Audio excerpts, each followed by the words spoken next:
ஏதோ ward councillor election தானே தயவு செஞ்சு யாரும் கேர்லெஸ்ஸா இருந்துடாதீங்க. கேவலமான ஒரு ஆட்சியை நடத்திட்டு போயிருக்காங்க திமுக காரங்க.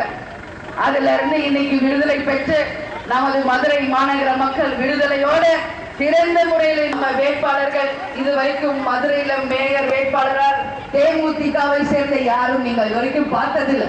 இதுக்கு முன்னாடி இருந்தவங்க எல்லாருமே இன்னைக்கு நவராத்திரியில கொண்டு வைக்கிற பொம்மை மாதிரி ஒரு மேயரை தான் நீங்க மதுரையில பாத்தீங்களே வெளிய அந்த மேயரால நடந்தது இங்க ஒண்ணுமே கிடையாது. ஏன் இதை சொல்றேன்னா பொம்மையில இருக்கிற பொம்மை நவராத்திரி உங்களுக்கு ஏதாவது ஓட்டு போடுறதுன்னு ஒண்ணும் கிடையாது. இது வரைக்கும் அதிமுகவுக்கும் திமுகவுக்கும் மட்டுமே நீங்க ஓட்டு போட்டு மேயர்களா தேர்ந்தெடுத்திருக்கீங்க. அவர்களால உண்மையில் நம்ம மதுரை மாநகராட்சி வளர்ந்திருக்கா? எல்லா விதமான ஃபெசிலிட்டிஸும் உங்களுக்கு கிடைச்சிருச்சா? நீங்க தான் சொல்லணும். கிடைச்சிருக்கா? எல்லா வாய்ப்புகளும் உங்களுக்கு இருக்கா? மதுரையில நான் போகாத சந்து பொந்தே இல்லை. ஏன்னா போன வாட்டி உள்ளாட்சி தேர்தல் வரும் பொழுது அத்தனை வார்டு பகுதிகளுக்கும் நேரடியாக சென்று மக்களை சந்தித்திருக்கிறேன். எந்த பக்கம் திரும்பினாலும் குப்பை கூளங்கள், சாக்கடை வசதி கிடையாது, கொசு தொல்லை, கரண்ட் கட்டு அதை விட மோசமா இருக்கு. அரசாங்க ஆஸ்பத்திரின்னு ஒண்ணு இருக்குங்க மதுரையில. உள்ள யாராவது போக முடியுமா? சிந்திச்சு பாருங்க. மத்திய மந்திரியா இங்க இருக்கிறோம் சொல்லிக்கிட்டு அஞ்சாறு இன்ஜெக்ட் பேர் வாங்கி அவங்க வாழ்க்கையை உயர்த்திக்கிறதுக்கு தான் இங்க இருந்தாங்களே ஒழிய மதுரை மக்களுடைய வாழ்க்கை தரத்தை யாரும் இது வரைக்கும் உயர்த்தவே இல்லை என்ற நிலை தான் நடந்து கொண்டிருக்கு. இது மாறணும். கவியரசு அவர்களுக்கு முரசு சின்னத்திலே நீங்கள் அனைவரும் வாக்கு தரணும் சொல்லி கேட்டு வைரம், கோயில் காலை, சந்திரசேகர், ரேவதி, இளங்கோவன், செல்வம், விருமாண்டி, வெற்றி செல்வி, முத்துலட்சுமி, செந்தில் குமார், வனிதா, செல்லமுத்து, பேச்சி, முத்து, தங்கம், நாகலிங்கம், பிச்சை மற்றும் அனைவருக்கும் நீங்கள் முரசுக்கு வாய்ப்பு கொடுத்து மாபெரும் வெற்றியை நீங்க எல்லோரும் தரணும் சொல்லி இந்த நேரத்தில் கேட்டுக்கொள்கிறேன். மக்களே, பகுதிகளிலும் மக்களுக்காக உழைத்து இந்த மதுரை மாநகராட்சியை தமிழ்நாட்டின் முதன்மையான மாநகராட்சியாக மாற்றியே காட்டுவோம் என்று முடிவெடுத்து தீர்மானமாய் உங்க முன்னாடி மதுரையின் மருமகளாக உங்கள் வீட்டு பெண்ணாக ஒருமையோடு உங்ககிட்ட ஓட்டு கேட்க நான் வந்திருக்கேன். அதனால நல்ல தீர்ப்பை இந்த தேர்தலில் நீங்கள் எல்லோரும் தரணும் சொல்லி கேட்டுக்கொள்கிறேன். கடந்த 15 ஆண்டுகளாக வெறும் திமுக என்ற தில்லு முள்ளு கட்சி மட்டும்தான் மேயரா இருந்திருக்காங்களே ஒழிய மக்களுக்கோ மாநகராட்சிக்கோ வார்டுகளுக்கோ இதுவரைக்கும் அவங்க எதையும் செய்யவில்லை என்பது கண்கூடாக எல்லா பகுதிகளுக்கும் போகும்போதே தெரிகிறது. அந்த நிலை மாறணும். அதற்காக கேப்டன் மட்டும்தான் அந்த பேரை சொல்ல யாருக்கும் தகுதி கூட கிடையாது. ஏன்னா இந்த மதுரையிலேயே பிறகு மதுரை மக்களுக்காக நிச்சயம் உழைக்க கேப்டன் அவர்களுக்கு நீங்கள் வாய்ப்பு தரணும் சொல்லி இந்த நேரத்தில் கேட்டுக்கிறேன். யார் யாரோ மதுரையின் மைந்தன் அஞ்சா நெஞ்செல்லாம் சொல்லிக்கிறாங்க, சந்திக்க வர முடியாது. ஆட்சி அதிகாரத்தில் இருக்கிறப்போ போலீஸ் பந்தோபஸ்தோட பந்தாவாதான் மக்களை சந்திக்க தெரியுமே ஒழிய உண்மையில் மக்களுக்காக உழைத்து இந்த எல்லா இடத்தையும் முன்னேற்றும் தைரியம் இன்னைக்கு யாருக்கும் கிடையாது. தமிழகத்துல இன்னைக்கு எத்தனையோ கட்சி இருக்கு. இன்னைக்கு வரைக்கும் பிரச்சாரத்துக்கு ஒரு கட்சி கூட கிளம்ப கூட இல்ல. கேப்டன் சொந்த பணத்துல சலவை தொழிலாளர்களுக்கு சலவை பெட்டி நாங்கள் உங்களுக்கு வாங்கி கொடுத்து சிறந்த முறையில் நீங்கள் தொழில் செய்ய உங்களுக்கு உறுதுணையாக இருப்போம் என்றும் தெரிவித்துக் கொள்கிறேன். அது மட்டும் இல்ல, புறநகர் பகுதியா இருக்கிறதுனால மருத்துவ முகாம்களை கொண்டு வரிப்பணத்தையோ லஞ்சமாகவோ ஊழலாகவோ பெறாமல் அத்தனை மக்களுக்கும் சிறந்த முறையில் நம்ம சட்டமன்ற வேட்பாளர்களாக மக்களின் வரிப்பணத்தில் ஒரு ரூபா கூட லஞ்சமாக ஊழலாக எடுக்காமல் அத்தனை காசும் தொகுதிக்கும் மக்களுக்கும் என்ற வாக்குறுதியை உங்க எல்லோருக்குமே நான் தெரிவித்துக் கொள்கிறேன்.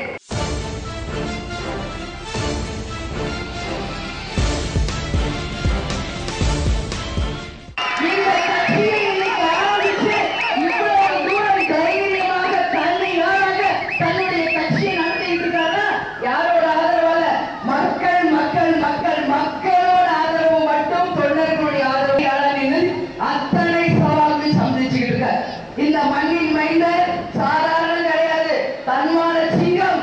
மதுரையில அவருக்கு கிடைக்கிற வெற்றி உங்க ஒவ்வொருத்தருக்கும் கிடைக்கிற வெற்றி. அவர் செய்யற எந்த பணியானாலும் நான் என்ன சொல்றேன், இதுக்கு முன்னாடி நாம சட்டமன்ற தேர்தலில் அண்ணா திமுக கட்சியோட கூட்டணி வச்சிருந்தோம். எதற்காக வச்சோம் என்பது உங்க எல்லாருக்கும் நல்லா தெரியும். சேலம் மாநாட்டில் கேப்டன் கேட்டா நம்ம கூட்டணி அமைக்கணுமா வேண்டாம், அத்தனை மக்களும் கூட்டணி வேணும்னு சொன்னாங்க. சரி, தன் தொண்டர்கள் என்ன சொல்றாங்களோ அதை தலை வணங்கி ஏற்றுக்கொண்டார் நமது தலைவர் அவர்கள். எதற்காக ஏற்றுக்கொண்டார் என்பதையும் நீங்கள் சிந்திச்சு பார்க்கணும்.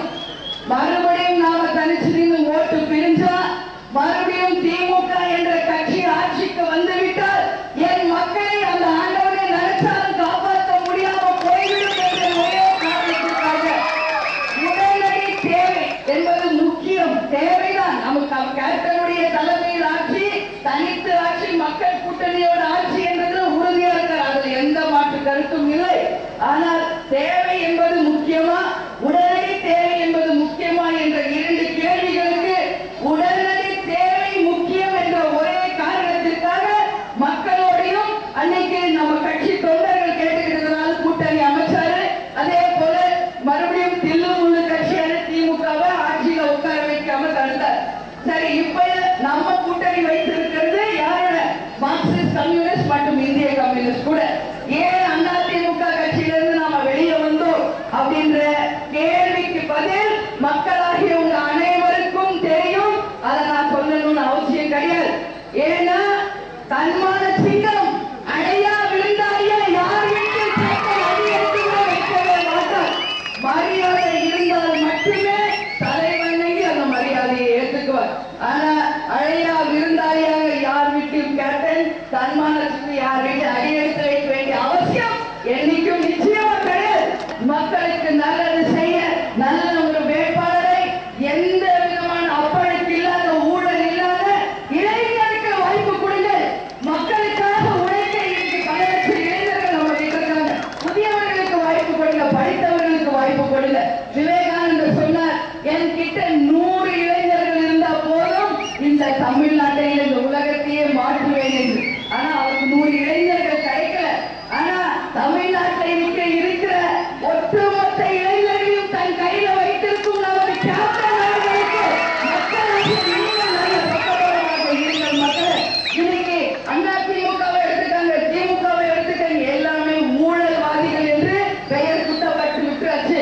வயசாயிடுச்சு, போதும். அவங்களுக்கே நீங்க மாத்தி மாத்தி ஓட்டு போட்டு என்ன நடந்ததுன்றதை உங்க மனசாட்சிக்கு உங்க முன்னாடியாவே நான் கேள்வியா வைக்கிறேன்.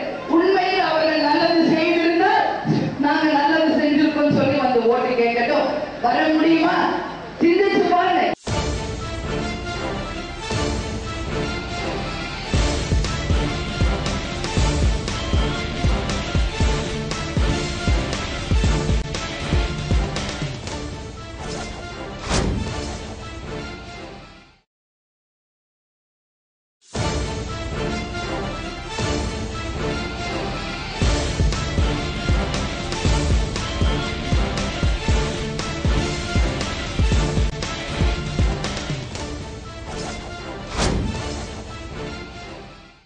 எல்லாரும் வரவங்களாம் ராஜராஜ சோழன், தஞ்சை பெரிய ரைட்டா எல்லாம் தான் இருக்கு.